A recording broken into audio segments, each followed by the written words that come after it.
अगर आप अपनी मोटरसाइकिल की जो टैमक चेन है वो चेंज करवा करवा के थक चुके हैं, जब भी आप मोटरसाइकिल की टैमक चेन चेंज करते हैं तो कुछ दिनों के बाद दोबारा जो है वो आवाज़ करने लग जाती है। तो आज आपको एक बेस्ट तरीका बताने वाला हूं, जो आप एक दफ़ा चेंज करेंगे टैमक चेन तो दोबारा बिल्कुल ही आवाज़ नहीं करेगी। तो ये देख सकते हैं, ये एडिशनल रॉड जो टैमक चेन को टाइट रखती है, ये चेक करें। इसकी जब गोली ख़त्म हो जाती है, इसका प्रेशर जो है वो लीक होता है और टैमक चेन जो है वो टाइट नहीं रहती, तो इसीलिए जो है ये आवाज़ करने लग जाती है।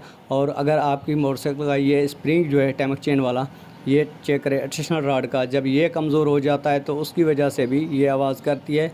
और जब इसकी गोली लीक हो जाती है एडिशनल रॉड की, तो उस वजह से भी जो है ये टैमक चेन आवाज़ करती है। अगर आप बार बार चेंज करवा चुके हैं टैमक चेन, तो आप एक दफ़ा इसी को खोलकर आपने चेक करना है। जब इसकी गोली आप चेक करें लीक है तो आप चेंज कर देना है।